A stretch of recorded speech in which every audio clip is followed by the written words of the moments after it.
My ex, Liam, and I were together for 4 years.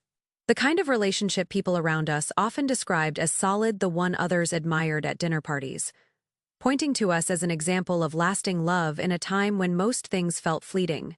We met at a mutual friend's birthday party in late summer, when the air still held that golden warmth that makes everything feel possible. I still remember the way his laugh cut through the noise, warm and effortless, like he didn't need to try to be liked, he just was. I was wearing a navy dress that night. Something simple but flattering, and I would been nursing the same glass of wine for an hour, content to observe from the edges of the party. But when Liam approached me near the kitchen island, asking if I knew where the host kept the good whiskey, something shifted. Not the dramatic movie moment kind of shift, just a quiet recognition, like finding a book you didn't know you were looking for. At first, things were electric, like they always are. The late-night texts that made you smile in the dark. The way he would show up at my apartment with takeout from the Thai place I mentioned loving once 3 weeks prior. The stolen kisses in grocery store aisles, and the way he would absent-mindedly play with my hair while we watched Netflix. But somehow, unlike the others before him, Liam stayed. He was consistent, thoughtful. He made me tea in the mornings, always perfectly steeped. Never bitter took my car to get serviced when I forgot. Remembered my coworkers' names and asked about their lives like they actually mattered to him. It wasn't dramatic or cinematic. It was soft, steady. The kind of love you settle into, like your favorite hoodie, reliable, warm, something you trust to be there. He had this way of making the ordinary feel sacred. Sunday mornings became a ritual of pancakes and crossword puzzles. Friday nights meant wine and terrible reality television. His arm around me as we mocked the contestants but secretly invested in their drama. After a year, we moved in together, signed a lease on a tiny apartment with creaky floors and horrible plumbing. But we made it home. The place had character. We told ourselves the kind of character that came with a toilet that ran all night and a shower that alternated between scalding and Arctic without warning. But we hung string lights in the living room, found a vintage dining table at a thrift store, and slowly transformed those 4 walls into something that felt like ours. We got a dog, Murphy, a clumsy golden retriever who instantly became our child in every sense except biologically. Liam found him at a rescue event, and I knew the moment I saw his face that we were taking this dog home. Murphy had these expressive brown eyes and a tail that knocked over everything in its path. We took turns walking him through the neighborhood. Fed him raw food because Liam was oddly passionate about canine nutrition, and filled our phones with photos of him sleeping upside down on the couch, tongue lolling out in the most undignified way possible. Those were the details that made us real. The way Liam would wake up early on weekends to let me sleep in. How he learned to braid my hair when I broke my wrist. The fact that he kept a mental catalog of my favorite things, the specific brand of vanilla ice cream I preferred. The way I liked my coffee, oat milk, no sugar. The old movie theater downtown where I loved watching foreign films on Sunday afternoons. By year 2, we were talking about the future, like it was a given. Marriage wasn't if, but when. We would stay up late planning what kind of house we would have, tracing imaginary floor plans on each other's backs in the dark. Something with a backyard for Murphy, maybe a breakfast nook where we could read the Sunday paper together. A garage where Liam could work on his photography. He had this dream of turning it into more than just a hobby. A home office where I could expand my event planning business beyond corporate functions into the wedding industry. He said he wanted 2 kids. I wanted 3. We laughed and compromised on 2.5, joking about getting a second dog to round out the family. We had names picked out: Emma for a girl, after his grandmother, James for a boy, after mine. We talked about family vacations, about teaching our kids to ride bikes, about growing old together on a front porch somewhere. Year 3, we started house. Hunting not seriously, just browsing Zillow late at night. Sending each other links with messages, like "look at this kitchen," or "Murphy would love this yard." We even toured a couple of places on weekends, holding hands as real estate agents showed us master bedrooms and finished basements. There was a townhouse we both loved, with bay windows that caught the morning light, and a fireplace that made the living room feel impossibly cozy. I remember standing in the empty dining room, sunlight streaming across the hardwood floors, thinking, this could be it. This could be where we grow old. But every time I brought up actually moving forward, sealing what we had with something permanent like engagement, or even just co-signing a mortgage, Liam would pull back. Gently but firmly. He would smile and kiss my forehead and say, let's not rush. I am not ready for all that yet. But soon, and the way he said it made me believe him, made me trust that he was just being cautious, not evasive. After all, what was the rush? We were already living like a married couple in every way except on paper. We had joint streaming accounts, shared a grocery budget, took turns paying rent. His parents invited me to family dinners. My mother called him her son. In-law, in waiting. We were woven into each other's lives so completely that untangling seemed impossible. Still, something gnawed at me in quiet moments. When my friends started getting engaged, throwing bachelorette parties, posting ultrasound pictures, I would scroll past them with a tight smile and glance at Liam.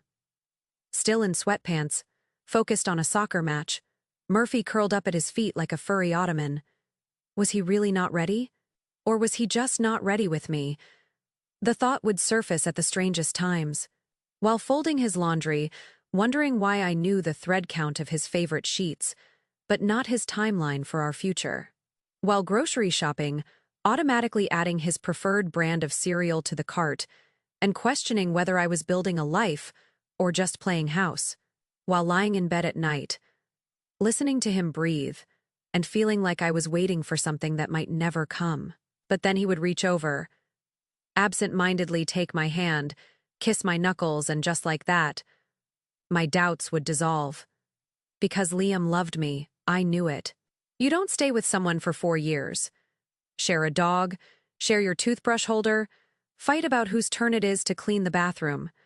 If you don't love them, right? Everything felt stable, safe, real. The kind of life I thought I would always wanted, not flashy, but rooted, quietly building towards something bigger. I was the girl who planned other people's perfect moments for a living, and yet I was content to wait for mine. Content to trust that love was enough, that time would reveal its own plan.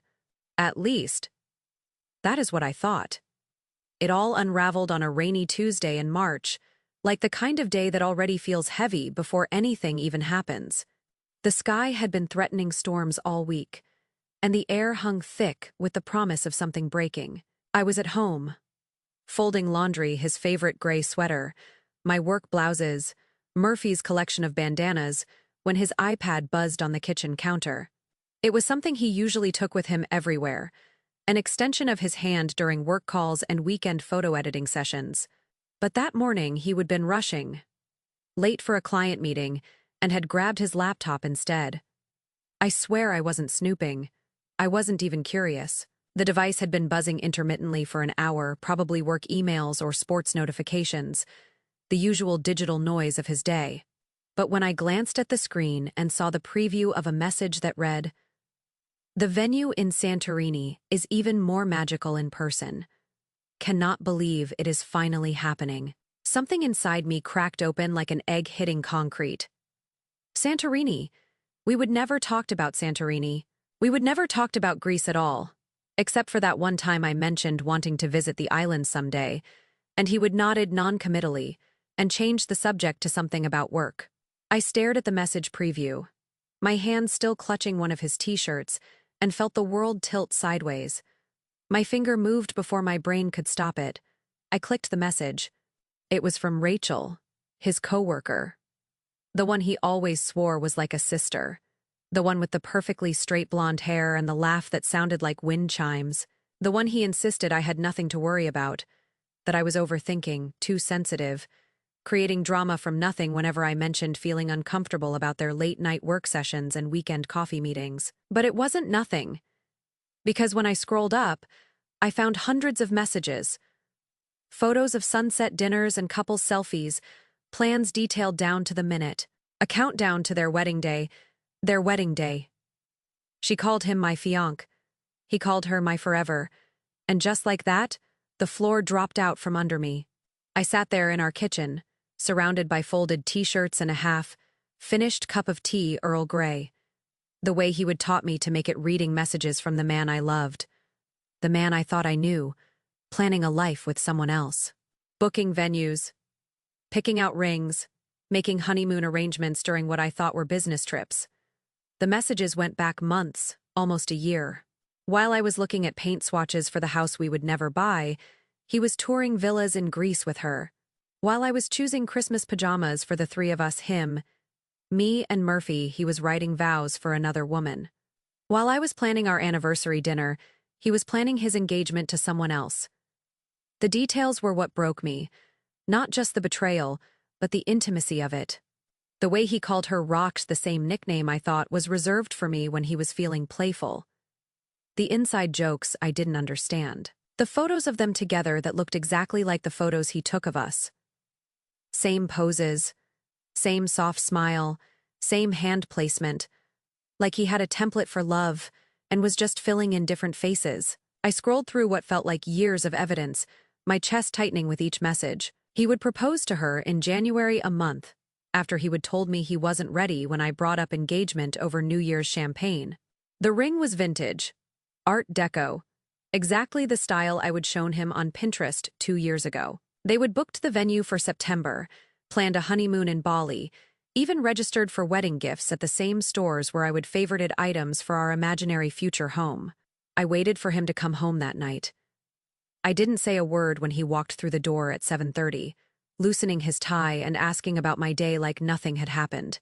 I just smiled, offered him dinner, and waited until he sat down at our small dining table, the one we would rescued from a garage sale, and refinished together on a sunny Saturday in our first year. Then I asked, "How is Rachel?" The fork froze halfway to his mouth. A beat. 2. Then he laughed an awkward 2. Loud laugh that sounded nothing like the one that had drawn me to him at that party 4 years ago. "What? Why are you bringing her up?" His eyes darted around the room, landing anywhere but on my face. I could see him calculating, trying to figure out what I knew and how much damage control he would need to do. And I said it. All of it. The messages, the trip, the engagement. Santorini. His face changed. Not with guilt. Not even with fear, but with something colder calculation. The mask he would worn for months, maybe years. Finally slipping. He didn't deny it. He didn't apologize. He didn't even look surprised that I would found out. Instead, he leaned back in his chair and said, "You always had trust issues. Maybe if you hadn't been so controlling, we wouldn't be here."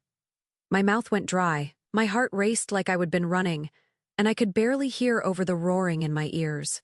The words hit me like a slap, but worse, like a slap from someone who knew exactly where it would hurt most. Controlling, I paid the rent on time. I walked the dog when he worked late. I planned anniversaries he forgot. I stayed up to hear about his deadlines and rubbed his back when he couldn't sleep. I loved him with the kind of quiet, steady devotion that doesn't ask for applause. How was that controlling? "You are twisting everything," I whispered, my voice smaller than I wanted it to be. "How long has this been going on?" He stood up, his chair scraping against the floor with a sound like nails on a chalkboard. Didn't answer my question. Just looked down at me like I was something pitiful. Something he had to tolerate. "You are being dramatic. I cannot do this right now," he said, and walked out the door. He never came back. No goodbye. No explanation. Just silence. A ghost. Overnight. Like 4 years of shared mornings, and inside jokes and future plans had evaporated into nothing. Like I would imagined it all. He left me with the dog we raised together. The apartment full of memories we built. The dishes we picked out on our first IKEA trip, and a hole inside me where the future used to be. All his clothes were gone by morning. His books, his camera equipment, his half of the bathroom cabinet, even his coffee mug, the one with the chip on the handle that I would offered to replace a dozen times, but he insisted gave it character. Days passed. then weeks. I tried to call, to message, not to beg, but to understand, to make sense of how someone could live a double life so completely, so effortlessly. But he was gone, blocked me everywhere, as if 4 years meant nothing, as if I would imagined it all. People say, heartbreak feels like drowning. But this was worse.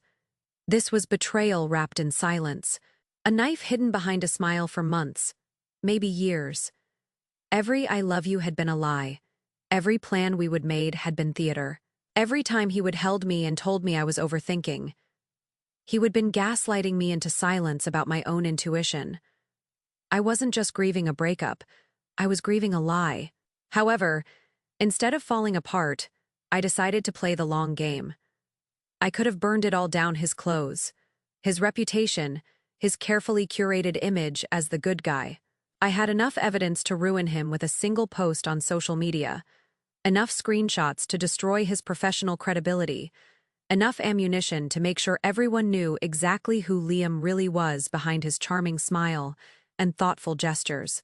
But as I sat on our living room floor at 3 a.m., surrounded by receipts of a life we built and a betrayal I never saw coming, Murphy's head heavy on my lap, I realized something. He wasn't worth my rage. He was worth my strategy. You see, I am not just some heartbroken girl. I am an event coordinator, a good one. The kind of planner who can turn a blank ballroom into a fantasy in 48 hours, who knows the names of every major vendor in the city, who can make or break a bride's dream day with a single call. I have orchestrated corporate galas for Fortune 500 companies, political fundraisers that raised millions, celebrity weddings that ended up in magazines. My network runs deep, including relationships with photographers, florists, caterers, and most importantly, the city's most exclusive wedding venue, the Larkmore Estate. The same estate Liam and Rachel had just finalized for their wedding. Funny how life works. I spent a week grieving, really grieving the ugly kind where you eat ice cream for breakfast and cry during dog food commercials. I let the pain settle in my bones like old wine aged, not sour. I felt every bit of it. The humiliation, the confusion, the devastating loneliness of realizing the person who knew you best had been lying to your face for months. But then something shifted. The tears dried up, replaced by something colder and infinitely more powerful. Clarity, I called him. At first, he didn't answer. Then he did. Probably out of curiosity or guilt or the kind of twisted nostalgia that makes people want to revisit the scene of their crimes. "Hey," I said softly, like I hadn't cried for days, like my voice hadn't cracked from screaming into pillows. I made my voice small, wounded but not bitter, the voice of someone who had been broken but was trying to heal. "Hey," he replied, cautious but intrigued. "You, okay?" I could hear traffic in the background, could picture him walking somewhere, probably to another secret meeting with Rachel. The thought should have hurt, but instead, it felt like information, useful data for the plan that was already forming in my mind. "I just want closure," I whispered, letting a slight tremor creep into my voice. "I am not angry anymore, just confused." "Maybe we could talk," he hesitated, and I could practically hear the wheels turning. Liam was never one to resist an ego stroke. He liked feeling wanted, needed, important. He liked being the bigger man, the one who could rise above drama and extend grace to the crazy ex-girlfriend. And I knew how to play that perfectly. We met for coffee the next day at a neutral cafe downtown, the kind of place with exposed brick and overpriced lattes where young professionals conducted their very important business. I wore soft makeup, nothing dramatic, just enough to look like I was trying to pull myself together. A cozy sweater in sage green, his favorite color on me, though I doubted he would remember. Vulnerable but put together. Sad but not pathetic. I ordered a vanilla latte and waited for him at a corner table, positioning myself so the afternoon light would catch my face just right. When he walked in, I could see him scan the room before spotting me. And for just a moment, his expression softened. Maybe he remembered who we used to be. Maybe he felt a flicker of guilt. Good. I told him I understood now, that maybe we had drifted apart without either of us noticing. That maybe I had been controlling, too focused on timelines and future plans, instead of enjoying what we had. That I was healing, learning to let go, finding peace with how things ended. He soaked it in like sunlight, sitting up straighter, nodding sagely like he was dispensing wisdom to a troubled child. I could see him relaxing, settling into the familiar role of the patient, understanding ex-boyfriend who was graciously helping his former girlfriend find closure. I didn't ask about Rachel directly. I didn't need to. I knew everything already: their anniversary dates, their shared Netflix password, the pet names that made my skin crawl. Instead, I smiled when he mentioned the wedding stress. How challenging it was to plan something so important. How Rachel was so overwhelmed with her job at the marketing firm, and how they hadn't found a reliable coordinator yet. Most of the good ones are booked months in advance, he said, running a hand through his hair in that way he did when he was frustrated, and the ones who are available, I don't know. Rachel doesn't trust them. She is very particular about details. That was my cue. I could help.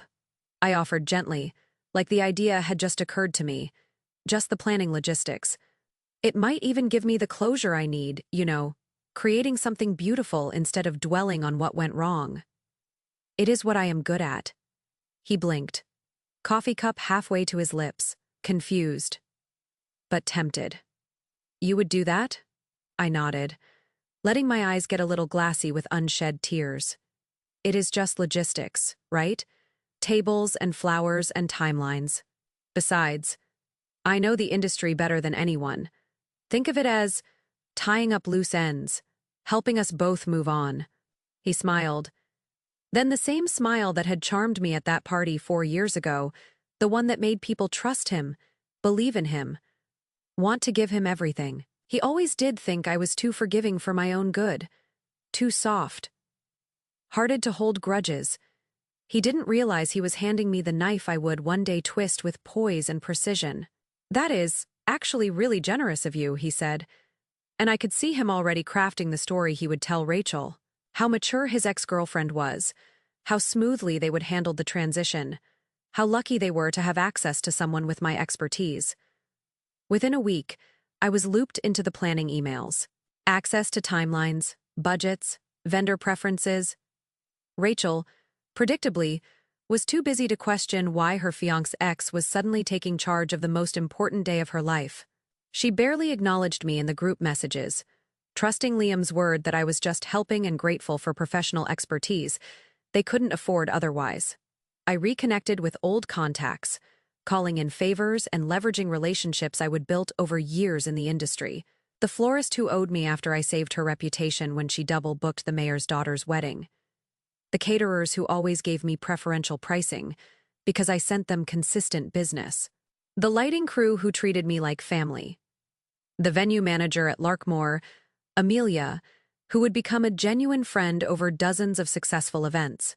Most of them knew what had happened. The industry is small, and word travels fast when someone gets publicly humiliated.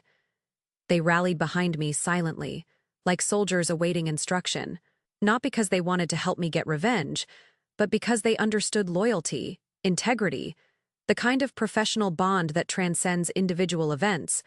But I didn't rush. Revenge, like a fine souffle, collapses if you open the oven too soon. I made everything perfect, flawless.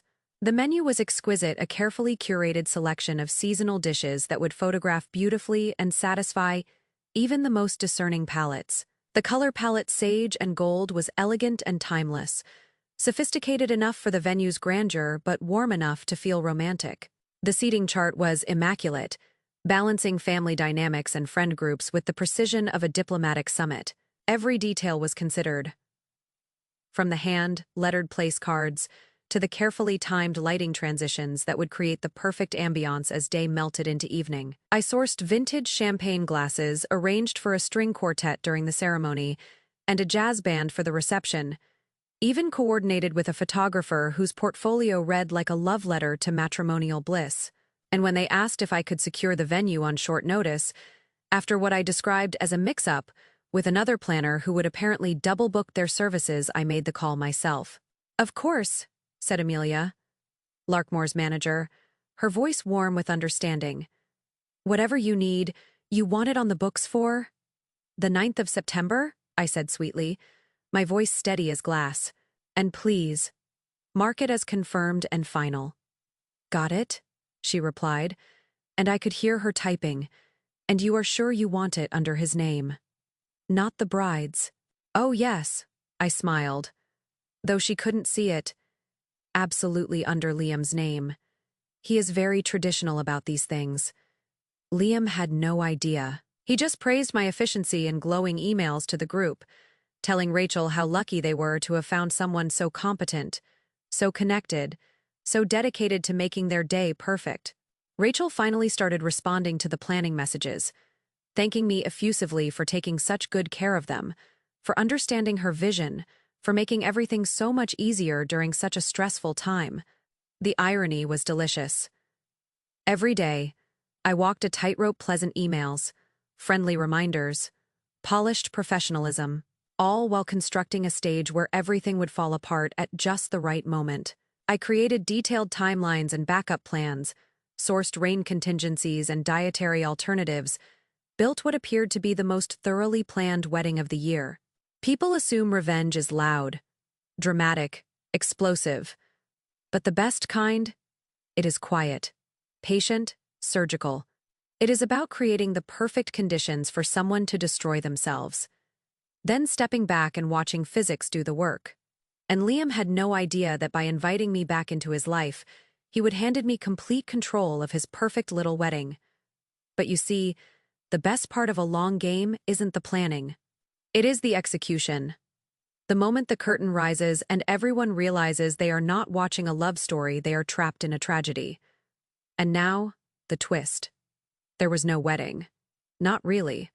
The entire thing, the venue, the catering, the florals, the guest itinerary, even the custom wedding website with its password, protected RSVP page was smoke and mirrors, a carefully choreographed illusion. One I spun from threads of half, truths, industry favors, and Liam's own blind arrogance.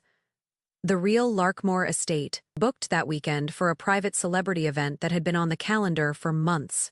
I would made sure of it, and Amelia, bless her, was more than happy to double book on paper for me, with the explicit understanding that it would never come to light. She knew the score, understood the game, and had her own reasons for wanting to see Liam get what he deserved. All the emails Liam and Rachel received confirming their reservation, designed and sent by me, using a cloned domain and a carefully constructed brand kit that mimicked Larkmore's real communications to the letter. I spent hours perfecting the fonts, the logo placement, even the subtle watermark that appeared on official correspondence. Same with the florist, the DJ, the wedding photographer whose portfolio had made Rachel cry with joy. All professionals. Yes, all people I actually knew and had worked with, but none of them booked for Liam's wedding. The contact information I provided led to burner phone lines and temporary email addresses that I monitored and responded to myself. Every invoice was theater. Every receipt was fiction. Every confirmation was a masterpiece of deception. And the deposits? Well, let's talk about that.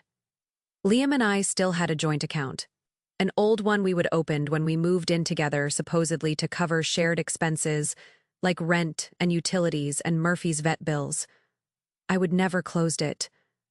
Neither had he. It just sat there, mostly forgotten, with a few $100s and automatic transfers that neither of us had bothered to cancel. Until now, every vendor payment came from that account. I even used Rachel's name on some of the forms, just to make it feel more official, more legitimate. And before you ask, yes, I made sure it was all legal. The account was still active. Both our names still on the paperwork.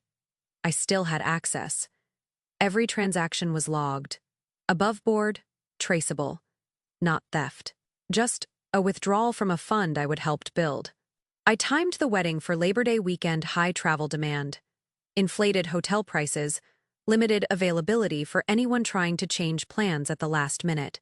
I mailed physical invitations to more than 200 guests, most of whom were out of state or overseas. Some of them were flying in from Europe, booking vacation time and expensive flights, purchasing wedding-appropriate outfits, and planning romantic getaways around the celebration. The invitations themselves were works of art-thick cardstock with letterpress printing, hand-drawn maps to the venue, even small packets of wildflower seeds as eco-friendly confetti. Rachel posted photos of them to Instagram with captions about feeling so grateful and so blessed to be surrounded by so much love. I even created a comprehensive digital experience, a wedding website with their love story, an engagement photo gallery repurposed from stock photos, a detailed timeline of the weekend's events, and a registry filled with items that would never be purchased, for a home that would never exist. The countdown timer I embedded on the site became Rachel's obsession. She shared it on social media every week, sometimes daily, watching the days tick down to what she believed would be the happiest moment of her life. Number countdown to forever became her signature hashtag. And then, the big day arrived. I woke up early that morning, made coffee, took Murphy for a long walk through the neighborhood, where Liam and I used to dream about buying a house. The September air was crisp, full of possibility, the kind of day that made you believe in new beginnings, perfect wedding weather. Guests began arriving around 2 p.m., following the detailed directions I would provided. Chartered buses from the city, expensive rental cars with GPS systems announcing their arrival at nothing. They stepped out into confusion, heels sinking into mud, faces turning from anticipation to bewilderment as they looked around at the wide, empty field. No decorations, no signage, no staff, no estate, just a flat, sun-baked piece of land behind a rusted fence off a rural access road. An hour outside the city where cell service was spotty, and the nearest gas station was 15 miles away. I watched it unfold from a safe distance, seated in an unmarked rental car at the edge of the property, sunglasses on, iced coffee in hand, not gloating, not celebrating, just present, witnessing the consequences of choices that weren't mine.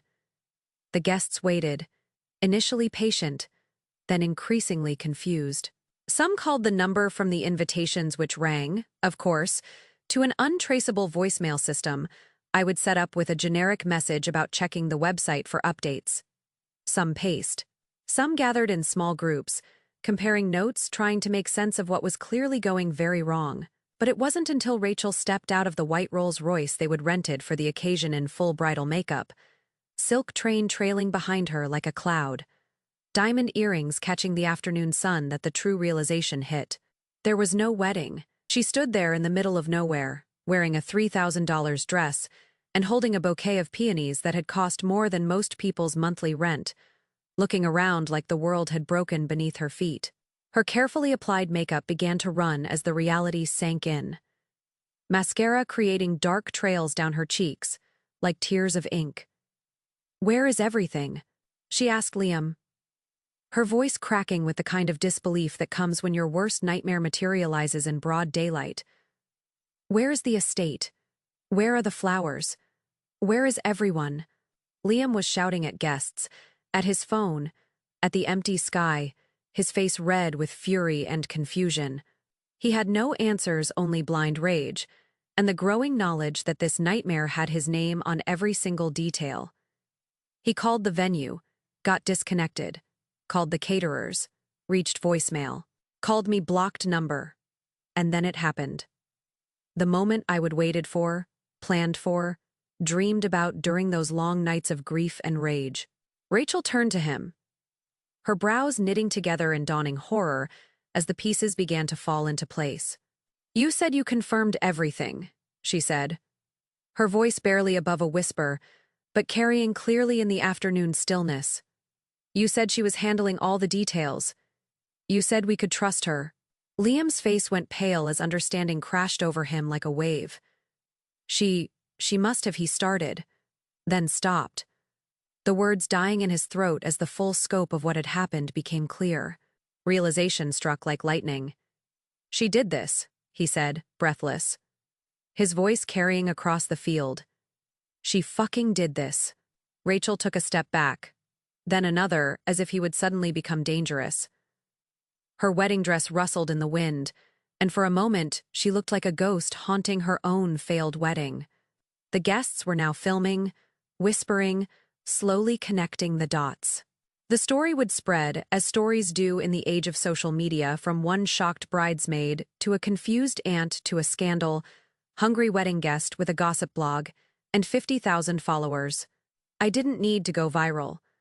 I just needed the truth to sting, to follow them both for years to come. Liam had ghosted me, disappeared from my life like I would never mattered. Now he stood ghosted by an entire reality.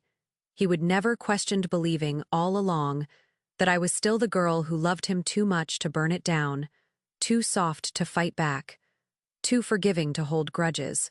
He would forgotten that no one knows your pressure points, like someone who once kissed your forehead while you slept. He would forgotten that I had access to his vulnerabilities, his assumptions, his blind spots. He would forgotten that I built dreams for a living, and I could unbuild them just as easily. The cherry on top. As the sun began to set over that empty field, painting the sky in shades of pink and gold that would have been perfect for wedding photos, the chartered buses that had brought them left, booked one way. Just as I would arranged, no returns until the following morning. The guests dressed in their wedding finest, many of whom had spent thousands of dollars to be there, had no choice but to sit with it, to stew in the awkwardness and embarrassment, to wonder how two people so desperate to showcase their perfect love had ended up duped, dumped, and publicly dismantled. Some of them called Ubers that never came, surge pricing and distance making it impossible.